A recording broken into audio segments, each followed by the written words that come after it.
Hello. Okay, awesome. So we'll get started. Thank you very much for coming. It's great to see everyone in person.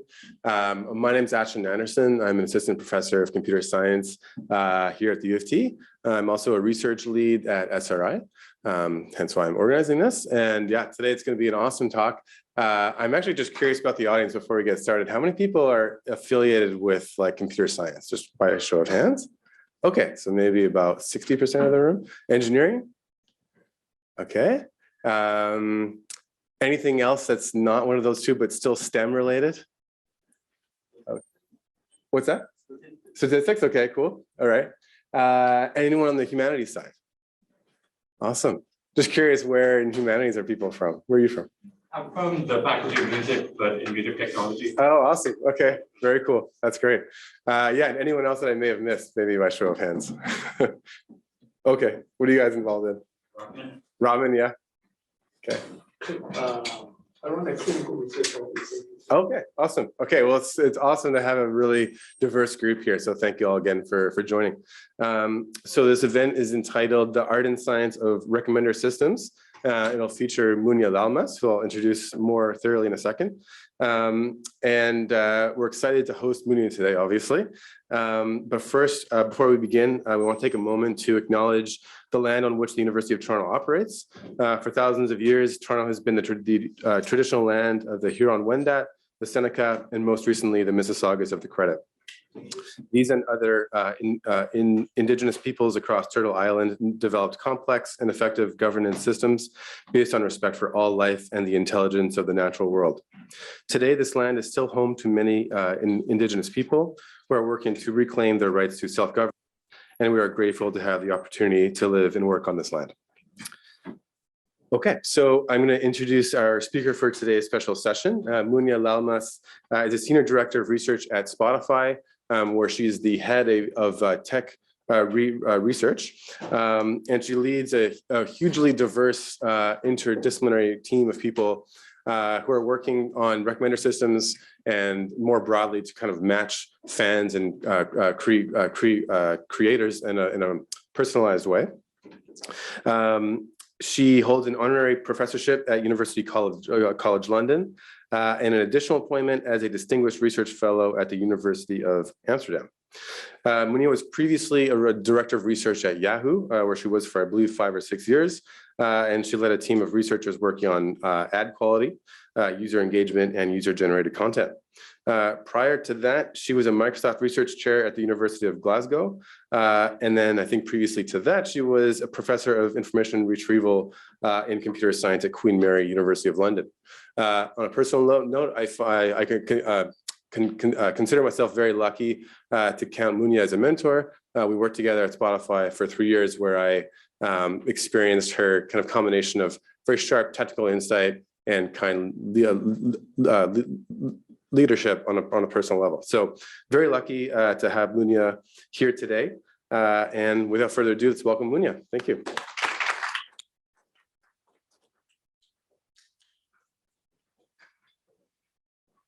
I'll turn your mic on, and then I'll turn this one off. Okay, can you hear me? Great. Okay, so thank you very much for the introduction. I think I have to change my bio. It makes me feel old and so on. So yeah, I'm happy to be in Toronto. The last time I was in Toronto was 20 years ago when my husband and I came to the SIGIR conference, Information Retrieval, with our 1-year-old kid. And we were just passing the kids between us so we could attend talks and so on.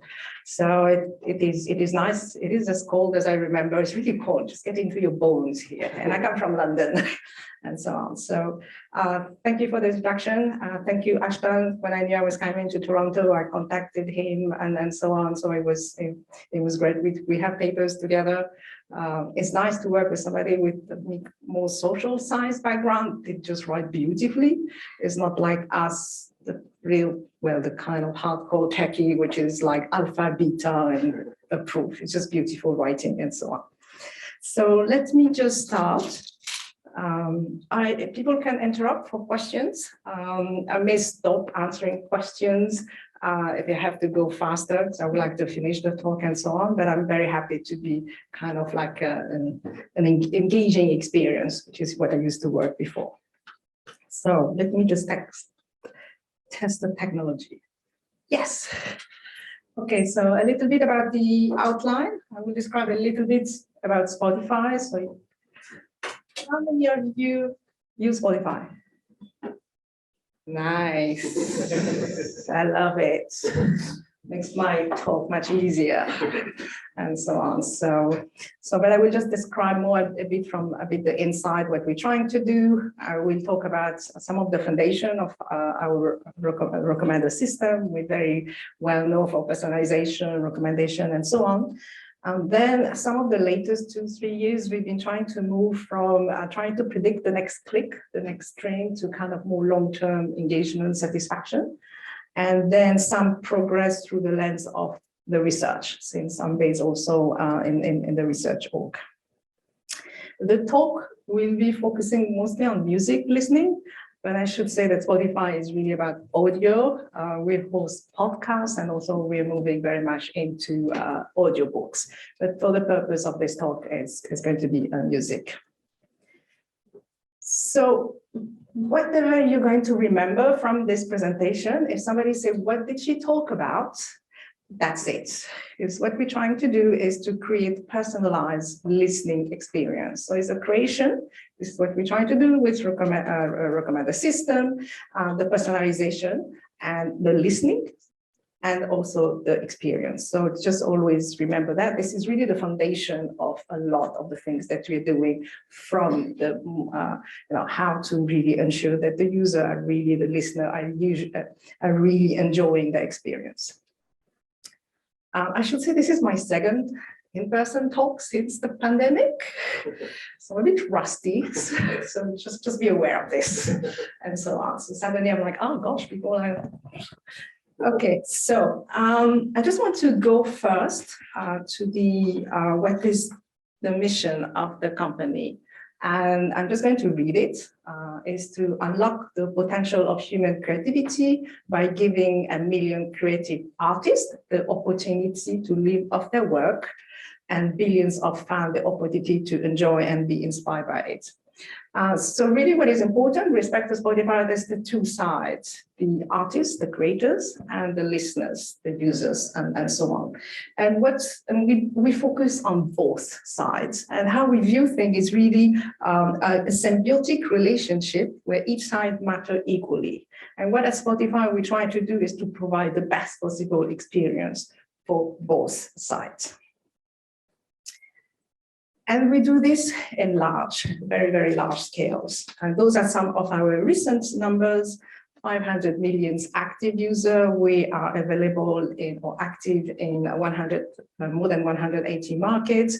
We have more than 82 million music tracks. As I say, we're very, very active in podcasts. We have more than 5 million podcast titles. And we have more than 4 billion playlists. So, and how, those are huge numbers. And then when you try to understand, okay, what does it mean? It means that we are providing 500 million experience. Users are all different in their journey, in what they like, what they don't like, and so on. So I'm part of what is called the personalization mission. And our mission is to connect listener and creator in a unique and enriching way. So what this is saying, the unique is really the personalization part. It's like, okay, this is what the user like, a listener like. It's often very unique. People may share taste, but at the end, everybody's unique. So it's really to try to get it right with respect to this uniqueness. The enriching way is more what is next. It's like maybe this is what the user is listening now, but it may be a bit different later on. So it's continuously also doing recommendations that are unique, that enrich the user. So they continue listening to more music, discover artists, discover genre, and so on. So that is important to remember. It's not just for the in the moment, but for the next part, the enriching part. So some of the foundation is those 4 billion playlists. So Spotify started around 2008 and way before I joined, and I'm aware they tried a lot of things, how to do recommendation and so on. But what came very clear is curation. So when Spotify started, people created playlists. They put songs, tracks in playlist. And this is human driven curation. And what was found is actually there's a semantic behind how people organize their content in general, and so on. So usually when 2 tracks, 2 songs are in a playlist, there's usually a relationship. It's a similar type of song, similar type of genre, and so on. When 2 songs are in many playlists, this is a semantic, it's stronger. So it's a bit like the collaborating filtering and so on. So actually one of the foundation of Spotify is actually to use that, the fact that we have a lot of songs within playlist. So just think that if you have a song that you never heard, that is been on the same playlist of another song you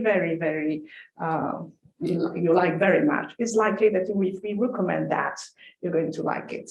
So, and then we'll talk a little bit more about this. It's like a representation of the content, is how you organize content and so on. So this is really what we tend to refer to it as a taste fingerprint of our users and so on. And this is very much like collaborating filtering to some extent. Okay, all good so far? I'm not going to give you the big secret. Be aware. Okay, so how does it work? And those are what we call, how do we make this possible? And those are kind of the baseline. So we organize a lot of our machine learning algorithm. We need machine learning because we have 5 million of experiences to provide, and they are organized into layers. We have the data layers, the shared model layers, and the experience, and each have their own machine learnings and so on. And then they kind of build on top of each other. We do that for reuse and simplification. So we don't always have to start from scratch. Like we want a new experience, let's just see what we have and so on. And I will describe each, how they work.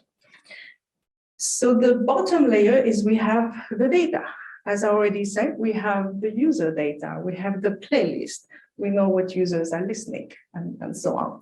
We have the content data, especially in the context of music, there's a lot of metadata that can come from the web, but also provided by the suppliers of the content. We have also the audio profile, the actual music, where we can also do a lot of analysis. Is it like a high rhythm, tempo, and all this? And we have the instrumentation of the app, people scrolling, streaming, maybe going like one side and those kind of things. So that is the first layer. The next one is the shared models, which is a little bit about where we kind of represent the music content, how it is organized, and remember those playlists. So, I'm pretty sure you have heard about embeddings. Exactly, this is what is happening. So we have a lot of embeddings, so where we can represent tracks, album, and artist. And I will just describe this a little bit more later. We have also information about user that maybe listen to many tracks of a particular genre. So that's what we refer to user affinities.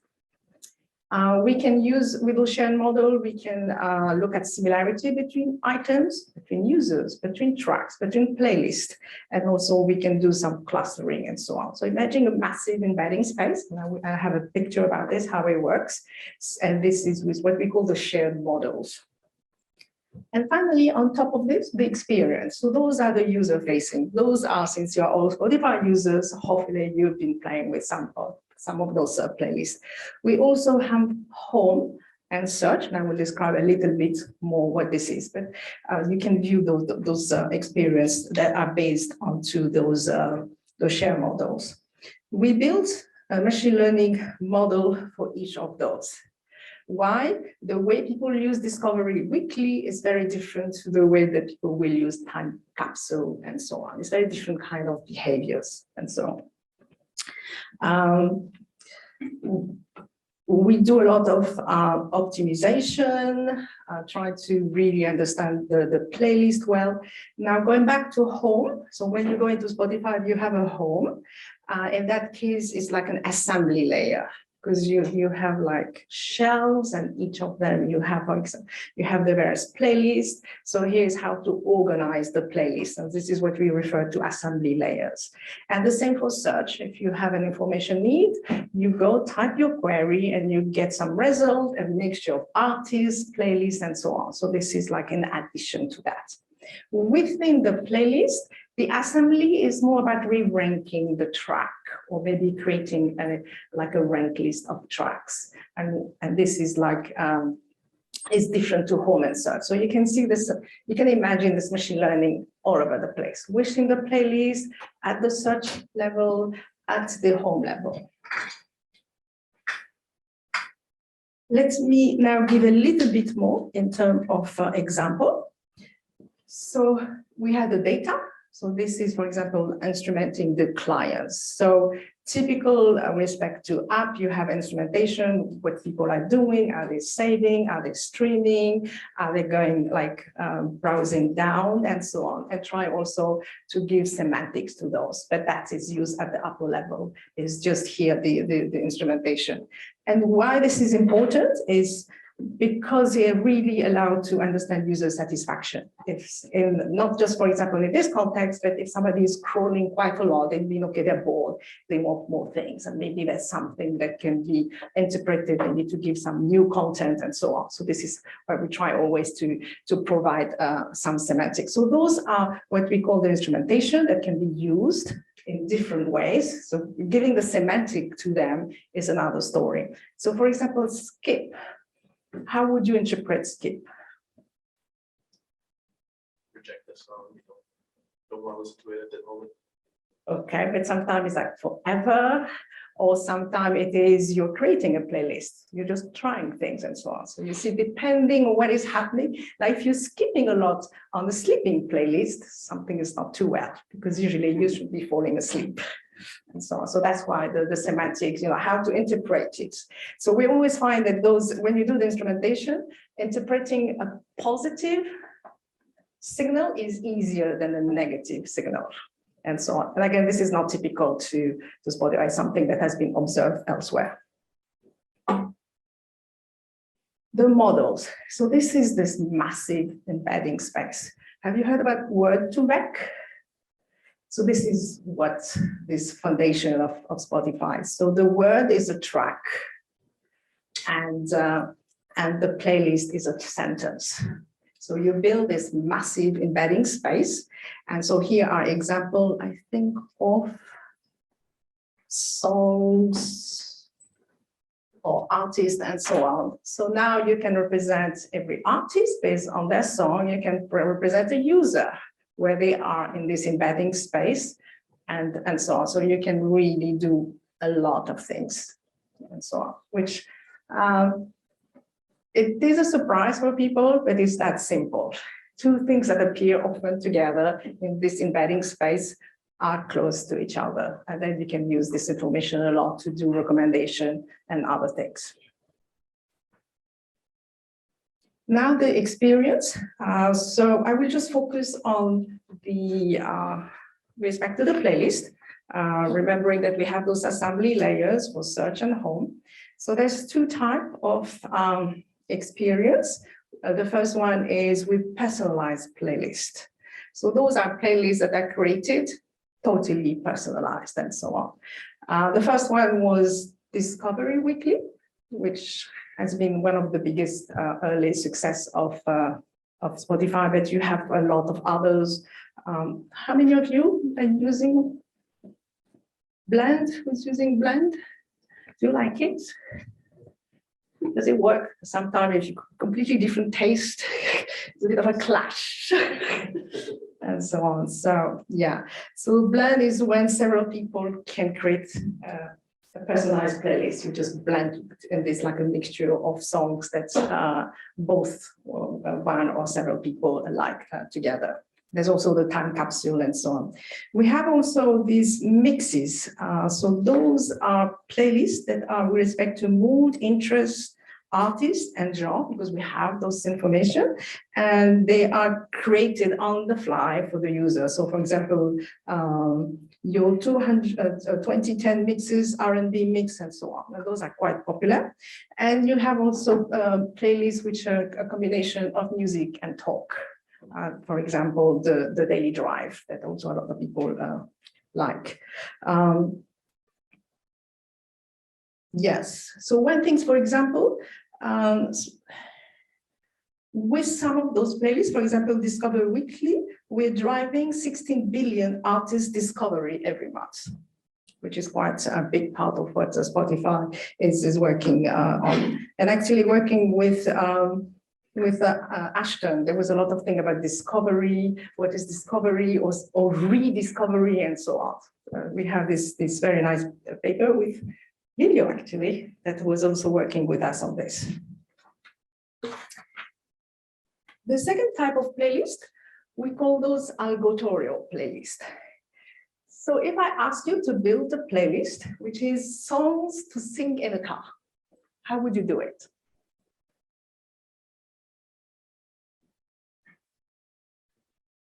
Do you have access to like driving data, location data?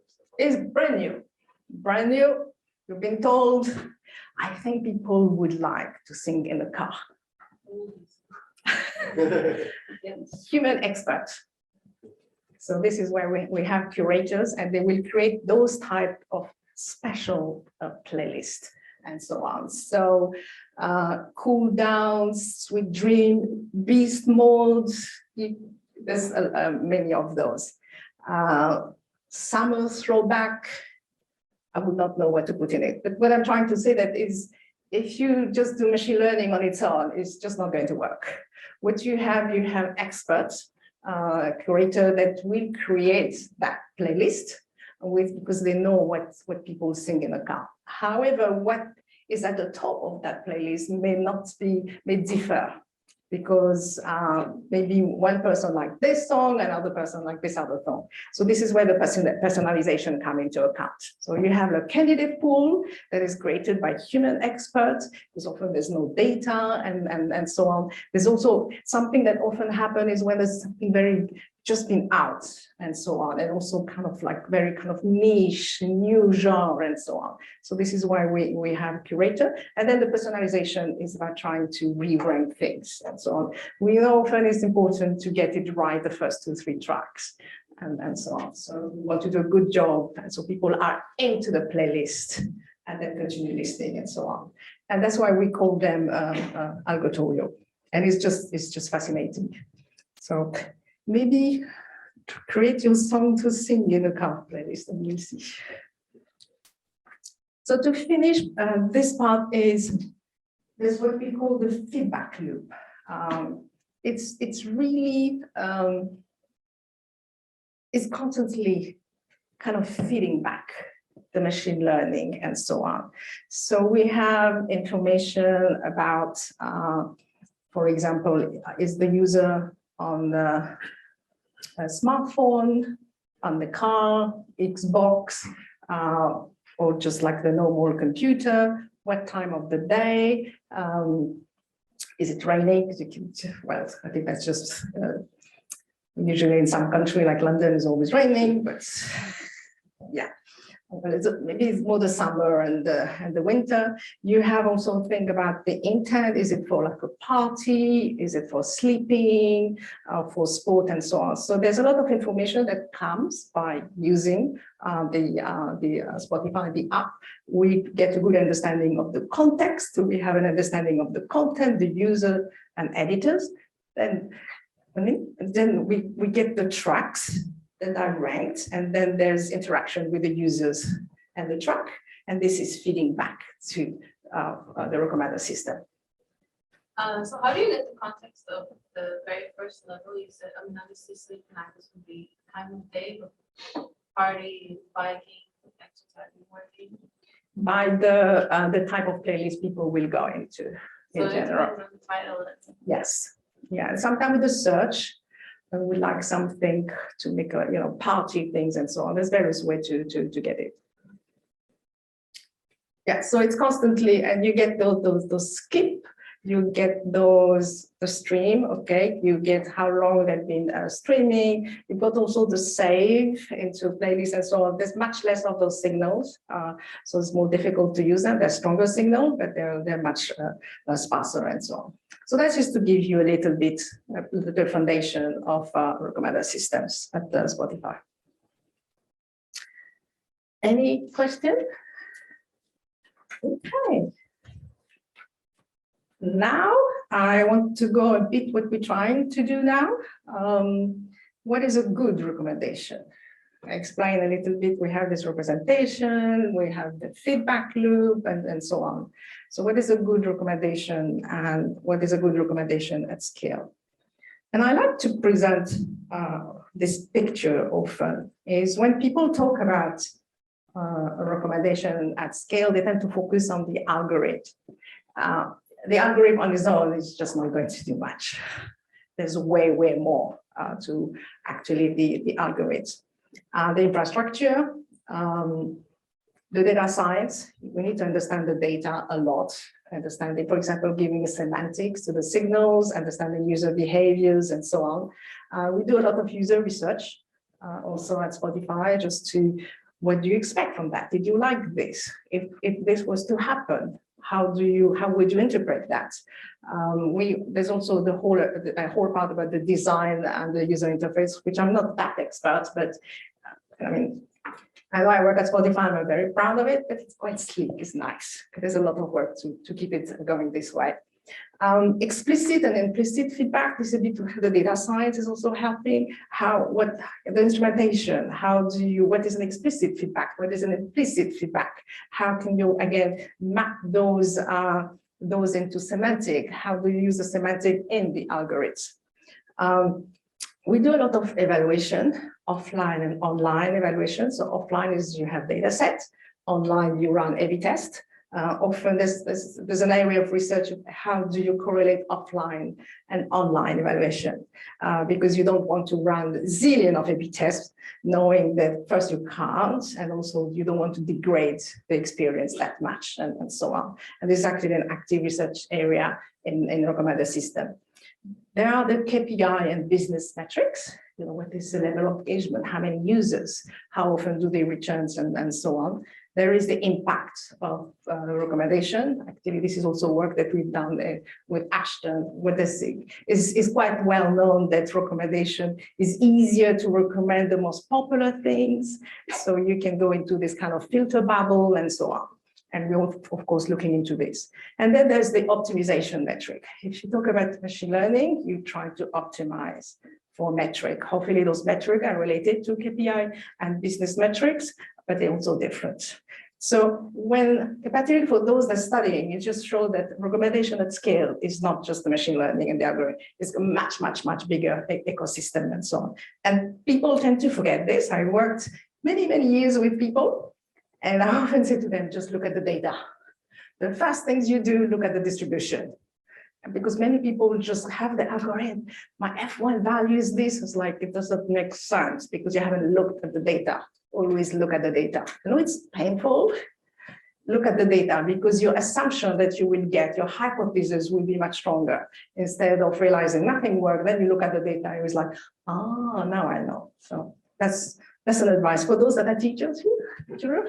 Look at the data. So now the focus is a bit what we're trying to do, optimization.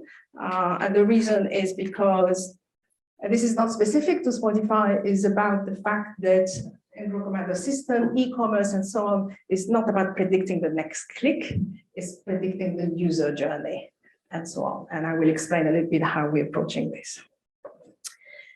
So in recommendation, personalization is like, okay, what should I give to that user? And when you think a little bit more about the user journey, so if you want personalization at scale to work, you kind of revisit how you view personalization. And the way we do that is by thinking that our job is to guide the listener on a journey to discovery.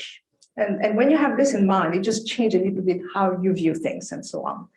So if you translate this in the context of music, you have what the user wants now, next. And we refer to it as instant or next reward. And there's also what the user needs, which is the delayed and future rewards. And I don't know if some of you work in reinforcement learning, it's exactly what reinforcement learning is trying to do. The instance, the next reward, and the delayed and future rewards. And actually we're investing into this area directly or indirectly and so on. So why are we doing this? So imagine in the context, it's particularly good in the context of the music listening. So imagine you're walking and you can just walk straight or you can go up the stairs. So if you translate this to an optimization problem, you can just go straight. It's easy, straightforward, well, usually it's straightforward. And so more or less here is about optimizing for the next reward. And then if we look at one of the playlists that we have is on repeat, is really about this. You're just walking, it's fine, everything. You know what is going to come next. You don't want any surprise. What you don't want, but you still want to get the right track next. Now, what about future rewards? Okay. And it's a little bit more complicated. You have to go up the stairs. And it's going to just go up and up and up and up, with the hope that when you reach the top, you're going to discover exactly the things that is going to move, discover an artist, discover a genre, and so on. And that's what we try to go into, is to optimize for future rewards. And this is what Discovery Weekly is trying to do. So for example, skip in Discovery Weekly has a different meaning, a semantic, than skip on repeat and so on. Yeah, so that's just putting them together.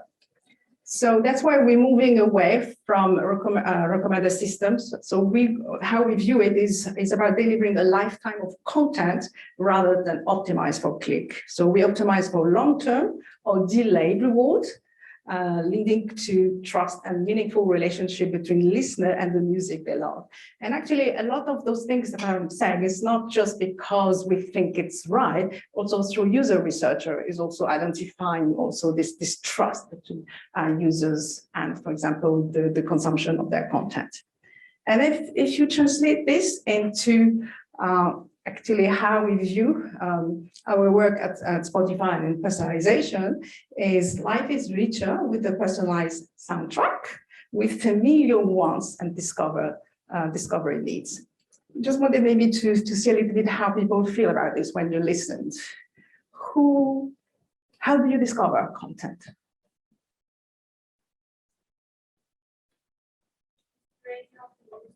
Sorry? Using the radio. Okay. Friends playlist. Okay. So you're going up the stairs. Any other way to go up the stairs? Use. Search a specific artist or. Okay. Okay. Yeah. So the familiar ones, you still expect things to work from what you are in the moment. But often, and again, this is not typical to Spotify, if you're offering content for the purpose of consumption, the idea is new content will be coming, so people continue to consume the content and so on. So a lot of the things I'm talking about is also relevant to other content consumptions type of systems. So if you translate this into how Spotify actually looks different now, I should update these slides. We have a new front homepage and so on, but just to give you an idea. So if you look at this notion of familiar wants and discover needs, so you have at the top, for example, we give users what they want. So this is about engagement, it's about the familiar music, the habitual track, the popular music. This kind of, for example, what is on repeat is, and we call it shortcut. It's a bit like your bookmarks and so on. And then we want to make it easier for users to find what they want. For example, playlists made for users. So this is about the long-term sustenance, discovery, the diversity. I will talk quite a lot about diversity, new artists, new content. So just for example, with the UI is a way just to show those two aspects and so on. So for example, some of the work we tried to do, but we could not find signal, and I don't know whether also you were involved, maybe with Lilio into this, is usually users are in the moment listing. So they stick to the top, but then they go down. And it's always like, do they go down because they're ready for the next things? And so on. But the signal, I can't remember, it's not so straightforward to understand that. There's also what you can be seen on the app and so on. But that's a way, for example, to make use of the instrumentation. So if you start going down, it means like, okay, I'm ready for something new, and so on. So, so that should give you a little bit of idea. So what I'm going to go through now is to go through how we are looking into this, like this journey to discovery through a number of the work that we are doing. Actually, there's I think two of those papers, two of those papers where Ashton has been working with my team also at Spotify, and they're still, those papers are still super important, sometimes also to understand where we stand, what is next, and so on. So, yes, any questions? So I will have one slide per paper. Please go ahead. I had a bunch of questions. One. I will be staying longer, so we can ask more later. So my question was that, because I've been working with text data before, and I've noticed that, you probably need to tokenize data and clean it first. And then if you want to apply a, algorithm like word-to-text, after doing all this stuff, you can do it. I just want to know what processes do you go through to clean that data. For example, if, we should get rid of the frequently used words like and, or, and this kind of stuff. So do you kind of get rid of course, you probably would do that. We get rid of, the most popular songs in the playlist, something like that everybody listens to. So it wouldn't give you that much about what the next song would be that a user wants to listen to. Yeah, I just want to get more familiar with those kind of stuff. First, there's the nature of the playlist, what the playlist is about. So there are playlists, which is what is just out now. There are charts and so on. So, so there's two things. The cleaning of the data, this is when you have text. And we do a lot of this with respect to podcast and so on. Respect to music, music come with, so a lot of the track we're having, the data comes from the labels. So it's pretty well organized and so on. And usually what we tend to do is, again, two tracks that are often together, there's a relationship with it. So you can actually ignore what the track is about and so on. So to some extent, it's different in the context of search.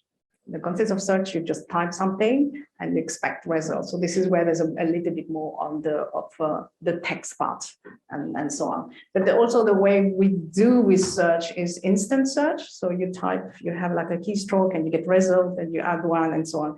Popularity is going to be something that if you have two characters, it's very difficult to know what it's going to be about and so on. So popularity is your best bet and so on. So hopefully answer a little bit. In the context of podcast, and also now we work on audiobook, is a very different things and so on. In podcasts, you want to understand what the topic is about. Podcasts can be uploaded by many people. You want to know who's the guest, who's the host. So this is where we use a lot of natural language processing, and we will do a lot of the cleaning of the data, including removing ads and this kind of thing, or removing, this is a podcast about this, we don't need this information. Okay. How long do I have? I'm okay. Okay. Okay. So I'm just going to go through each slide just to, those are the papers. I will provide the slides. And so just to give you an idea of the research we're trying to do. Those have been papers that have been published at the various conferences and so on. Some of it makes sense, I think. The idea is like to make it work. and so on. And it's not to always think, oh, it should work this way, and not always. Sometimes the data is not right, or maybe, again, it's just simple using the fact that two tracks are together seems to do quite a lot of already a good job. So this is what we're trying to understand where the user are on their journey. So here you have a user that has their normal long profile and that is built, and this is based on their all-time listening. And you have a user with the in the moment, and what have been listening recently and so on. So what we do that is we model users, we build user representation based on the all-time listening, but based also then on the sequential, the recent sequential listening patterns. We refer to those as slow features, which are the all-time listening. They tend not to change much. And then the sequential listening pattern, we refer to them as fast. So we build separate representation of those. And actually this showed to be pretty good at predicting the next track and so on. So you can imagine vectors, remember this massive embedding space, each user will be represented by two types of vectors and so on. And that using them separately instead of concatenating them give better performance because it's always in the moment where the user are and so on in their journey. And this was work that was presented at Wisdom in 2022. The next one, so this is a little bit different. The same idea is, of course, the time of the day and the device are important contextual factors. This is not new, but you can also build representation that are specific to that. But what we have found also, and this is where the data science is super important. If you take a user session and you look at the next user session, the listening is very related. User tend to not jump from something super slow to super fast. But if you take a listening session and compare a listening session much further away, there's a big difference of what the user listens. Again, makes sense. And so we have enough data to actually test this and show that actually works. So user transition between session without too much of a big jump. And you can represent that using this very nice complex architecture that you can see in most papers. The kind of thing is the data and the assumption feeding those and so on. And this was presented at Praxis. And it also was the work of two interns. The next one, which actually I really like, and Ashton was also working with us on this. So one thing to remember is discovery is a big part of the music experience, but it's not a question, users, you need to discover things. I'm just going to throw you a lot of things to discover. Relevance is important. And so on. It's like if you like a particular style, it's not going to work that we're going to give you something completely different. So it's trying to find what can I get you that is new for you, but is close enough to what you would listen, but not too close. And we have actually identified what is called pathway, looking at genres. So we can take, for example, data along, for example, 1 year of data and aggregate it across all users and identify actual pathway. And we were actually surprised.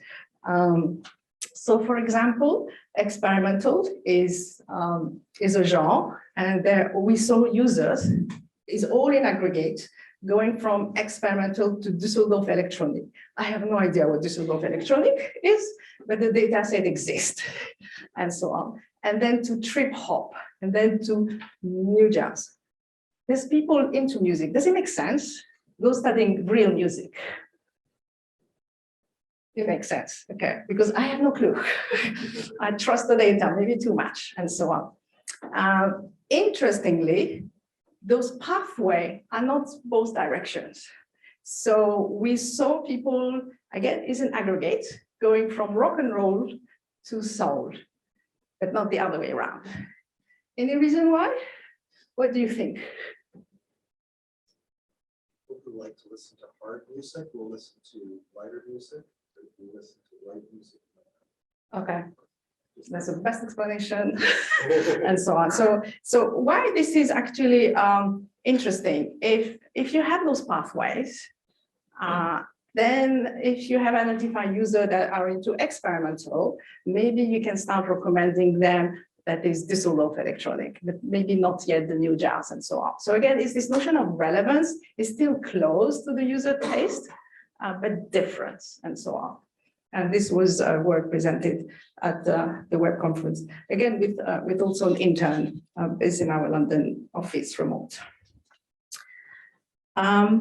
This one is more about rewards, the optimization and so on. So what matters is really, let me get the right word, user satisfaction. Spotify, but also all recommender system, online system, happy users stay on the platform, satisfied users stay on the platform. So long-term satisfaction is the goal, the KPI of every such online industries and so on. Optimizing for long-term satisfaction is hard. Long-term satisfaction is the user renew, for example, after 1 year and so on. We want to go away from predicting the click, the next action and so on. So what we're trying to do is to look somewhere in the middle. Habit, what is the habit of a user? Maybe they like coming 3 days per week on the platform and so on. We relate those habits to long-term satisfaction. And then what we try to do, okay, how do we build metrics to optimize for that correlate with those habits and so on. And again, this is not specific to Spotify. There's been quite a lot of work looking into this, especially, for example, in the context of consuming news and so on. So, for example, in the news industry, optimizing for dwell time, how long the people are reading the news article is a better prediction of satisfaction, of relevance, and so on, than just the click. And actually, this removes a lot of the clickbait in the context of the news industry and so on. So again, we're trying to do something similar. What is a habit? And then having those metrics that correlate with the habits, knowing that the habit itself correlates or a good predictor of long-term satisfaction. This one is going to understanding how users consume content and how content is consumed. So we look at the data again, and average consumption of a sleeping playlist is like maybe 47 minutes, which makes sense. You're supposed to fall asleep and so on. Average consumption of other type of playlist. No, the average consumption across all playlists was 27 minutes across all possible playlists. With again, that makes sense that the sleeping playlist and so on. So for example, if you want to optimize for playlist, you want a different metrics for those. So a good sleeping playlist is when the user has listened at least to quite a high number, a long time and so on. So we also built an algorithm for that. What we also found is the users. Some users tend to listen to playlists longer than others. So we have found that users that are into jazz, their affinity is jazz, tend to listen to playlists longer than the average user, and so on. So I don't know, maybe there's a bit of a Zen part to it. We're just going to enjoy the jazz much longer. Yes? Maybe a silly question, but how do you know when the user falls asleep? We don't, we guess. We hope. We don't have this information. But the assumption, we expect the consumption to be much longer and so on. What we do is user research. it's like, how did you do that? Did you actually fall asleep and so on? But we don't have any information about that. We don't take them, did you fall asleep? And so on. Sometimes we tend to do experiment where there is, I don't know about this one actually, where there's a questionnaire after the session and so on. I don't know how they will do that with the sleeping playlist and so on, but maybe later on. But the last slide and then the conclusion. So this is this is where we actually try to reuse reinforcement learning to, again, try to help user on the journey to recommend diverse content. And diversity can be defined in many ways. We chose two definitions for the purpose of this work. One is respect to popularity. It's because it's quite well known, recommend popular things in all domains. It's always work okay and so on. But of course, going back to the mission of the company is also for creator also to create like a fan base and so on. So that was one definition. So try to recommend maybe less popular artists. And the other one is try to recommend music that according to the user taste is not too far and so on. So using again this embedding space. So we actually could see that it works. You can actually recommend more diverse content. It worked without too much impact on relevance. Remember, every time you recommend something that is too different to the user, it will impact the engagement. It's like, why are you doing that to me? I don't like it, and so on. So he's always trying to get it right. So it works. So you can expect maybe slightly less engagement, but it's usually you use guardrails and this kind of things. So we actually could see that with our offline result. We could also see that recommending diversity of respect to long tail, so less popular artists, is actually easier than trying to find, according to all the track that we have, the track that is not too far away from the user, just based on this embedding space. So actually users do want to discover maybe less popular artists and so on. So this is, and this work has been quite a lot into inspiring how to look at diversity and so on. And some very final word is maybe not a surprise, but what we have found is a lot of the work we're doing is the importance of diversity in personalization. So we have identified as an interesting interplay between discovery, diversity, dynamics. People change their taste and long-term satisfaction. And one of the great work that has been really an inspiration for looking into this was with Ashton, where we actually look at, maybe you can present this yourself, generated this graph. So this is the idea to look at users that can be distributed according to whether they are generalist. They listen to a lot of different things. So you can think of the embedding space. They have like all their tracks all over the place. And then you have like specialist user, very kind of listen to really only one type of music. So all the vector representing that what the user is listening are all close together and so on. So if I remember correctly, a value of 1 is somebody that's less diverse to the 0 and so on. So what we have found is user listening to more diverse content, so that we have like a very low score. It should be the other way around. It's always different. We should have done the other way around. Yeah. So more or less, the generalists tend to stay longer on the platform, and it was really nice actually to see the data. It's maybe not a super big surprise because the more content you consume, the more that you're going to be opening to consume different type of content. If you go through one type of content and you finished it, that's it, you're done. So by discovering more and more different of content, you will stay on the platform. But we could actually see that very well with the data. We also saw the same thing from users that are like what we call free user, and who converted to premium user. So they decide to pay for the service. And again, those generalist users were more likely to become a paying user. And interestingly, it was independent of how active the user were. So it's not that it's because you can say, yeah, but if they're always on Spotify, of course they're going to. We looked at all the various like activity levels, super active, not super active, and so on. And I think this was it was really like, okay, the data is saying this. We knew it, but the data is saying this. And a lot of the work was like, we make sure that we take that into account and so on.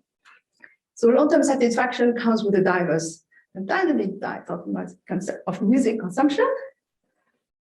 And this is a beautiful paper written by somebody with a social scientist background. It got accepted and it's beautifully written. Sorry, you're going to be all read, but I've been written paper when I look at the theorem and the proof, it's like, it's going to be hard to convince the reviewers about it. But yeah, please do read it. And I'm done. Thank you.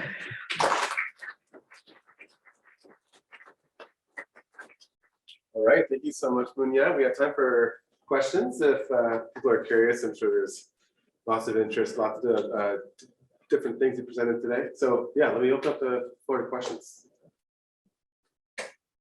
And just to get us started, I can ask the first question. Yesterday, you can go second. I am curious, just, you know, we talked about music, like most of the music today. There's so much work being done in podcasts, and you said audiobooks. When it comes to music, it's a relatively, like, a mature area for Spotify. So what do you think are like most interesting and important challenges in music now?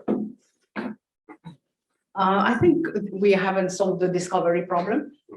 There's still a lot of work to be done. Discovery is about introducing the user to different artists, but doing it right, and so on. There's still a lot of work first into this. I think also the ranking of the tracks. We try to, actually, this is something we're trying to do, is like maybe users are listening, and then we're just going to change the next tracks while they're listening and so on. And actually this is hard to do, and so on. So the re-ranking of the track is also quite, we're making progress. So we know, for example, the first track, don't mess up the first track and this kind of things, because this is where the experience is not going to be great. The user is like, well, what are you doing to me? Right. And so on. But then a bit later, this is where maybe you can experiment more and so on. So I think that will be it. Another thing is, so this is, the talk was mostly kind of within playlist, which can also include radio and so on, but home is like a complete different things. And search is also complete different things and so on. And now it's getting more and more because you have different type of content and how do you organize this and so on. So yeah. I like that second idea. So it's basically like adaptive playlists. Yes. That makes a lot of sense. Never thought about it. Yeah, cool. Okay, sure. Hi, thank you so much for the nice talk. So I'm interested in, like, you constantly receive feedback from the user. How often, how frequent you update the model? Do you update it like in time, or like every other day you update the model? I don't remember, but super regularly. I think maybe every day, but I'm not 100% sure. And so on. A follow-up question, like, is there any concern, like, from the user experiences team that you want to provide the user an updated recommendation? However, maybe the software team, they have concerns about the expenses of your training the model or things like this. So usually what often happens is when you see a research, which is with offline experiments, is different to what is implemented and so on, because there is a latency and quite a lot of things. And often the actual implementation of the model is a much smaller versions of it and so on. Another thing that you can do is, what is the technical term for this, is you can prepare for what comes next. So it's already stored and so on. So caching, and there's various other ways you can deal with this, because it's one thing to get the right recommendation. You are not going to wait for anything. So they're compromise that has to be made. So for example, when we tried to work on sequential model, this was much harder and so on. So we had to have maybe clusters that could be used together, but then the cluster didn't work so much because they were too static. and so on. So we have to rethink everything. Another thing, when we work on sequential models, we think, oh, we're just going to re-rank the 50 tracks. Just re-rank the first 5. So that's why the model that you see, what gets implemented is slightly different because of such constraints and so on. Also, what you think would work does not necessarily work. So for example, when some of the work we looked into is when the user go back to the playlist, the track order changed.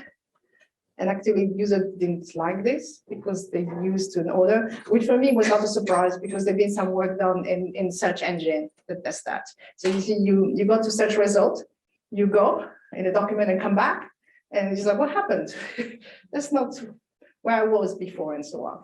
And of course, we do a lot of user research to actually explain how big the algorithm is not the end; it's part of a bigger ecosystem. You can choose. I was wondering if you've done any work on predicting longer term music trends at a scale like larger than an individual, like not regions, countries, or like more generally. I think we did, but I can't. So often if we will do that in personalization is for the purpose of the recommendation. So there will be work done elsewhere in the company trying to understand how music is evolving and so on. I think there was work before I joined Spotify to look into this. Also, when people move location, do they change what they're listening and so on. So there is work around this. So more or less also what you listen when you're young, and then I think it was US based, you move somewhere else, and does your music change? I think this somewhere did that as part of his internship, but that was a while ago. Yeah. So there will be some work looking into this. Thanks for the great talk. I'm wondering, do you care about explainability? Like, for example, when you make a recommendation, you care about explaining to the user, especially like artists, why this recommendation. Yes, we do care a lot. So for example, on home, the shelves, they will have a name that is associated why this playlist is there. It's because other people listen to similar taste, or this is the new thing, and so on. I can share a story. We tried to do something explainability. It's super important for us. Getting it right is harder, and so on, because you have to make sure that it is clear. It has to be correct, but it also has to be clear, and so on. So not exactly related to this, but we had researcher that decided to, what about if we create shelves on the fly based on what user want? And then we tried to say, okay, how do we do that? At that time, you can have voice queries, so people can speak. Yeah, some of the device, play me this, play me that, and then this kind of thing. And we thought this would be the best way, like play me something to make me sleep, play me some fun music, and so on. And this again is a good way to like the explanation. It's like a relationship with explanation. So we did some work into this, and then we could build the shelves, like fun music based on users' preference and so on. We could not use the voice queries because some of them were rubbish and some of them were rude. So we had to stop the project and so on. But what we did instead is we use a neural architecture to do that. And we could use the same ideas on, you have a user representation of the music and to recommend podcasts to them. So using a similar neural architecture and so on. So we do fail also and so on. But the explanation is a big part of what the shelves are about and so on. The ranking within a playlist, this I don't know. I will have to check. I don't think we do and so on. It is usually more re-ranking, reordering and so on. I think, yes. This one first, and then you. So I was wondering if you could share with us some of the findings that you had with the representation learning part. So is there anything new that you want to share with us about the representation? What, by building those, Those embedding spaces. it's about how you decide is going to be used mostly, and so on. Understanding the problem and understanding what you want to do with it. So that's what we're trying to do. We're investing a lot in graph learning at the moment, because with graph learning is a kind of more formal way to do machine learning, where you capture different type of things, like the content, what the content is about, which content is related to what, and so on. We're trying to build representation using graph learning, because you can also map users. So sometimes you have users following each other and this kind of thing. So the representation learning is more what is the end task and the data that you're having, and how you maybe separate them or put them together and use those architectures to build representation that can be used across various tasks. We use graph neural network. We're still investing. This is research, not everything is research in production. Just wanted to make sure. Okay. It is inspired what gets in production, but I think there no, the one with the red things has been waiting several times. Oh, no. You said red, but. Red, and then you. Sorry. I'm curious, like, what are the different kind of KPIs and metrics that you use, and like, are there metrics that work against each other? So, for example, when you're closer to the period when you have to renew this person's subscription, do you optimize for one thing as opposed to engagement versus diversity? In personalization, users is about user engagement. So that is the first things, and so on. It is well known that if users are happy, they will renew. So we're not working on optimizing for renewing, but it's about user satisfaction. But while what you can do is you try to improve your engagement metrics, but then you move other things. But those should never go down. Have you come across cases where these two things that we're trying to optimize for are pulling in opposite direction? Yeah, they clash sometimes, of course. And so always engagement comes on top. Yes, yeah.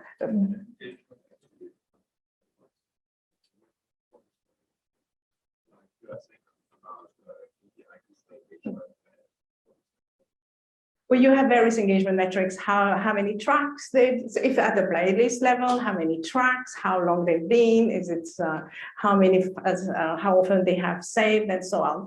Often, not just with respect to Spotify, you have guardrail metrics. So you can move other things, but you have guardrails that should never change, and so on. So for example, we have a diversity metrics in terms of popularity, and so on. So whatever other algorithm we're trying to do, we have also guardrail for this. So if, for example, we only recommend popular things, like, okay, let's just see what is happening. So there's guardrails at various parts, but it is about user engagement first.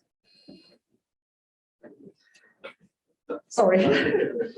So I'm curious to know, when you build recommender systems, how would you make some social theory? Social differently. How could social science in general help inform or inspire the design of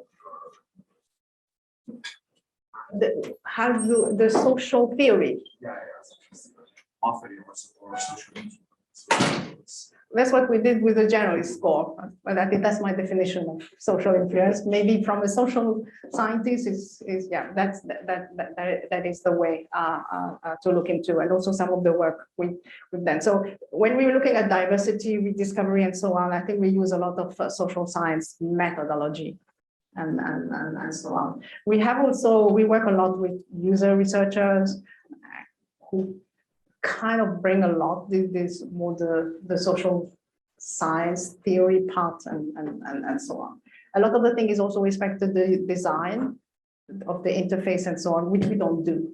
We don't do much. And what we do in personalization is like keeping the user happy and so on. You guys have time for one more question? Okay. Question for KPI. So how do you take into account the long-term satisfaction? So how do you quantify that? And beyond like the number of months they've been on the platform, are there other metrics to track the long-term? How many active days?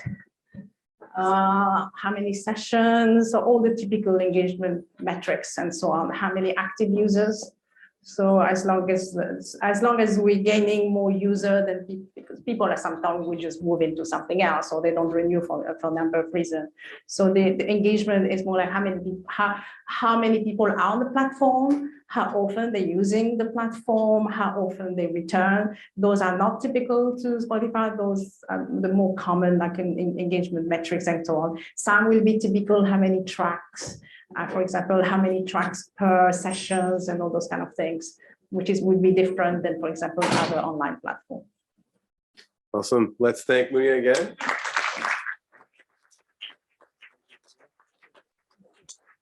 And thank you all for attending. There are some great more SRI talks coming up this week. So go check out the website if you want to attend. And Mounia will be here if you want to have any more questions, you want to come ask her in person. But thank you again. Thanks so much.